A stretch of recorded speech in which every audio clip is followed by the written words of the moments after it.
विचार व्यक्त केले. आपण खूप ज्येष्ठ आहेत, त्यांच्या शब्दाला मान ठेवायचा आहे आणि आपण गर्दी हळूहळू कमी करायची आहे. आपला निषेध खरोखरच शांततेच्या मार्गाने नोंदवला. आपले धन्यवाद.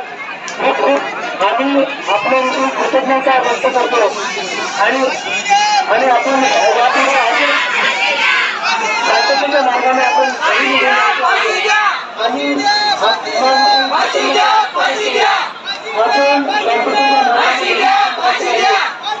आपण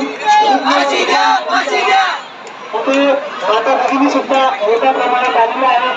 त्यांचे सुद्धा धन्यवाद व्यक्त करतो आणि आपण शांततेने आपापल्या निवासस्थानी निघून जायचं असं आम्ही आवाहन करतो. आम्हाला